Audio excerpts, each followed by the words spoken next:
سارے حروف کور ہو گئے. اب عربی زبان کا مشکل ترین حرف، ٹھیک ہے جی، وہ ہے ضاد. غیر المغضوب، یہ بھی سورہ فاتحہ جے، سورہ فاتحہ میں پوری عربی لنگوسٹک کور ہے. غیر المغضوب علیہم ولا الضالین آمین، تو اس میں یہ ضاد ہے. اچھا، یہ ضاد کا آپ مخرج سیکھ لیں. یعنی نبی علیہ السلام کی جو تعریف میں کلمات بولے جاتے ہیں ان میں سے ایک یہ ہے کہ نبی علیہ السلام سب سے فصیح اللسان تھے، سب سے بہترین ضاد کا مخرج بولنے والے بھی تھے. ضاد کا آسان ترین طریقہ مخرج کا یہ ہے کہ یہ زبان ہے نا جی، آپ زبان کی جو دائیں یا بائیں کروٹ، کوئی ایک کروٹ، اس کو اوپر کے دانتوں کی جڑ میں لگانا ہے. ضاد. اب دال اور ضاد میں زمین آسمان کا فرق ہے. یہ مخرج یہ بالکل ڈیفرنٹ ہے. وہ تو دال عام ہے، ضاد اس میں بھی جو آپ لیفٹ والے کو اگر اوپر کی دانتوں کی جڑ میں لگائیں نا، زبان کی لیفٹ والے کنارے کو اوپر کی دانتوں کی جڑ میں اس طرف، تو بہت آسانی سے نکلتا ہے ضاد ضاد ضاد. ہاں جی فنان بھائی، ضاد ضاد. شاہ جی ضاد، شاہ جی ضاد صحیح کٹ ہے جی. ہاں جی ماسٹر جی تسی ضاد.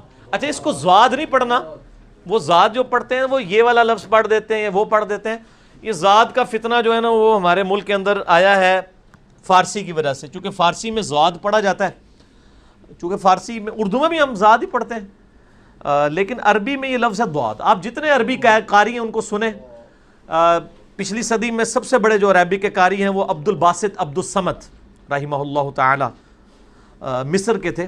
آپ ان کا قرآن حکیم سن لیں، یا امام کعبہ سدیس کا سن لیں، ابراہیم شریم کا سن لیں، مشاری راشد کا سن لیں، ابو بکر الشاطری کا سن لیں، سعد الغامدی کا، ابراہیم جبرین کا. ان سارے قاریوں کو آپ سنیں. صدیق المنشاوی کو سن لیں، امام حذیفی کو سن لیں، سب ضاد پڑھتے ہیں. یہاں پہ صرف بریلوی ہیں وہ ضاد پڑھتے ہیں. وہ بھی اس لیے شاید حمزہ بریلوی صاحب نے کتاب لکھ دی تھی کہ ضاد کو ضاد پڑھنا حرام ہے، تو اس وجہ سے یہ چل پڑا. اور یا اہل حدیث ہیں جو ضاد پڑھتے ہیں، ان میں بعض ضاد بھی پڑھتے ہیں، بعض زیادہ تر عرب کے ذریعے سب ضاد ہی پڑھتے ہیں. دیوبند میں بھی طارق جمیل صاحب ضاد ہی پڑھتے ہیں چونکہ ان کو عربی آتی ہے. اور اہل تحیہ کے اندر تو 100% ہی ضاد چل رہا ہے. بلکہ وہ میں بعض کا جوک کے طور پہ کہتا ہوں کہ شیعہ اور دیوبندیوں میں ایک چیز کامن ہے، وہ ضاد ہے. ٹھیک ہو گیا، کامن ہے نا، دونوں ضاد ہی پڑھتے ہیں. لیکن عرب کے جو شیعہ ہیں نا وہ ضاد نہیں پڑھتے، وہ ضاد ہی پڑھتے ہیں. آپ عربی شیعہ کے لیکچر سنیں، ان کی قرات سنیں، وہ ضاد پڑھتے ہیں کیونکہ وہ عربی لنگوسٹک کو، عربی لنگوسٹک ایک عربی یہودی بھی ہوگا نا، عربی لنگوسٹک کو وہ ہم سے زیادہ جانتا ہوگا. جیسے ایک گورا ہے وہ انگریزی کو ہم سے زیادہ جانتا ہوگا. عقیدے سے ہٹ کے یہ تو لنگوسٹک ہے نا، زبان ہے. تو یہ لفظ ہے ضاد. ضاد یعنی لیفٹ زبان کا کنارہ اوپر کے دانتوں کی جڑ میں لگانا ہے، یا دونوں کو پیرلل میں دونوں کو بھی لگا سکتے ہیں. ضاد ایک طرف بھی دونوں طرف بھی، جس طرح مرضی. ضاد ضاد. باقی یہ پریکٹس کریں گے تو انشاءاللہ آپ کے لیے آسانی ہو جائے گی. ایک دفعہ میں اس کو ریپیٹ کروا دیتا ہوں جو کریٹیکل الفاظ 9 ہم نے سیکھے ہیں.